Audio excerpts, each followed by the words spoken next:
नमस्कार, मी प्राची घाणेकर. महाराष्ट्र एक पाऊल पुढे मध्ये तुम्हा सगळ्यांचं स्वागत आहे. मुंबईकरांचा प्रवास आता आणखी वेगवान होणार आहे. महाराष्ट्राचे मुख्यमंत्री देवेंद्र फडणवीस यांनी मुंबईमध्ये मेट्रो मार्गिका 2 देशभक्त नाग आचार्य उद्यान, डायमंड गार्डन ते महाराष्ट्र नगर मंडाळे टप्पा 1 चं लोकार्पण केलेलं आहे. तसंच या मेट्रोनं प्रवासही केलेला आहे. यावेळी महाराष्ट्राचे उपमुख्यमंत्री एकनाथ शिंदे आणि उपमुख्यमंत्री सुनेत्रा पवारही उपस्थित होत्या. मुंबईकरांना अधिक कार्यक्षम आणि विश्वासार्ह सार्वजनिक वाहतुकीचा पर्याय उपलब्ध होतोय ही आनंदाची बाब आहे, अशा भावना यावेळी मुख्यमंत्री देवेंद्र फडणवीस यांनी व्यक्त केल्या आहेत. मुख्यमंत्री देवेंद्र फडणवीस यांनी मेट्रो मार्ग 9 दहिसर पूर्व ते काशीगाव हा टप्पा 1 या मार्गिकेचं देखील लोकार्पण केलंय.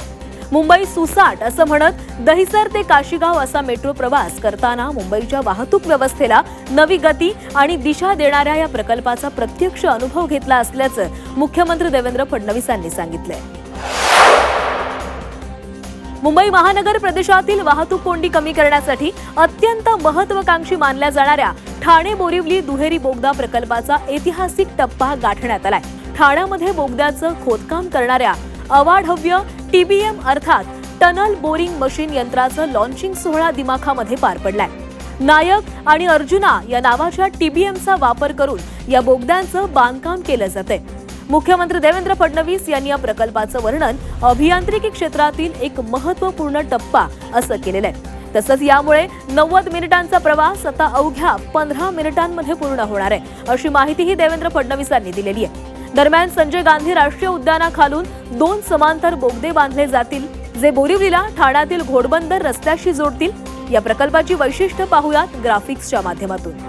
भारतातील सर्वात खोलवर असलेला शहरी बोगदा हा असणार आहे. प्रकल्पाची एकूण लांबी 11.84 किलोमीटर इतकी असेल, तर बोगदाची लांबी 10.25 किलोमीटर असणार आहे. तर प्रत्येक बोगदा हा 3 पदरी असणार आहे. संजय गांधी नॅशनल पार्क मध्ये संपूर्ण बोगदा जमिनी खालून जात असल्यामुळे त्याच्या जैवविविधतेवर कुठलाच परिणाम या बोगद्याच्या माध्यमातून होणार नाही. तरीही असा निर्णय करण्यात आलेला आहे की या बोगद्यांना ग्रीन बोगदे हे आपण करतो म्हणून 11,000 वृक्ष जरी त्या ठिकाणी खालून चाललो असलो आणि वृक्ष कटिंग नसलं तरी 11,000 वृक्ष लावण्याचा देखील संकल्प करण्यात आलेला आहे.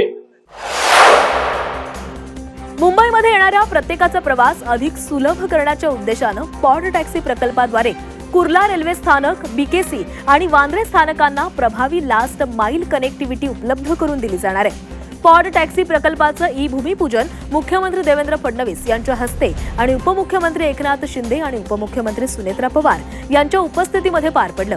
या प्रकल्पामुळे बीकेसी परिसरातील लाखो प्रवाशांना मोठा फायदा होणार असून मुंबईसारख्या जागतिक दर्जाच्या शहरामध्ये हा प्रकल्प वाहतूक व्यवस्थेमध्ये मोठा क्रांतिकारक बदल घडवून आणेल, असा विश्वास महाराष्ट्राचे मुख्यमंत्री देवेंद्र फडणवीस यांनी व्यक्त केलाय. एकूण 22 स्थानकं आणि 8.8 किलोमीटर लांब असलेल्या पॉड टॅक्सीच्या पहिल्या टप्प्यात 3.36 किलोमीटर मार्गिका तयार केली जाणार असून त्यामध्ये 8 स्थानकांचा समावेश आहे. सातारा जिल्ह्यातील पाटण तालुक्यामध्ये सुरू असलेल्या कोयना दौलत डोंगरी महोत्सव 2026 ची यशस्वी सांगता झालेली आहे. यावेळी महाराष्ट्राचे उपमुख्यमंत्री एकनाथ शिंदे यांच्या हस्ते कोयना नदीवरील सांगवड येथील मोठ्या पुलाचं, दौलत नगर येथील शिवदौलत स्टेडियम आणि महाराष्ट्र दौलत लोकनेते बाळासाहेब देसाई शताब्दी स्मारक येथील संगीत कारंजे आणि लेझर शोचं तसंच स्वर्गीय शिवाजीराव देसाई स्मृती भवनाचं उद्घाटन करण्यात आलं. सातारा जिल्ह्याला पर्यटन हब बनवण्यासाठी आणि स्थानिक भूमिपुत्रांना स्थानिक ठिकाणीच रोजगार मिळवून देण्यासाठी शासन प्रयत्नशील आहे, असं आश्वासन उपमुख्यमंत्री एकनाथ शिंदे यांनी दिलंय. जागतिक आरोग्य दिनानिमित्त महाराष्ट्र शासनाकडून माझं गाव आरोग्य संपन्न गाव या महत्त्वपूर्ण अभियानाची सुरुवात करण्यात आली. या उपक्रमाच्या माध्यमातून राज्यातील प्रत्येक गाव आरोग्यदृष्ट्या सक्षम आणि सशक्त करण्याचा संकल्प अधिक दृढ झालेला आहे. निरोगी महाराष्ट्र घडवण्यासाठी प्रत्येक गाव सक्षम व्हावं यासाठी शासन कटिबद्ध आहे, असं उपमुख्यमंत्री सुनेत्रा पवार म्हणाल्या. आणि या बातम्यांसह वेळ झालेली आहे महाराष्ट्र एक पाऊल पुढे मध्ये इथेच थांबण्याची. नमस्कार.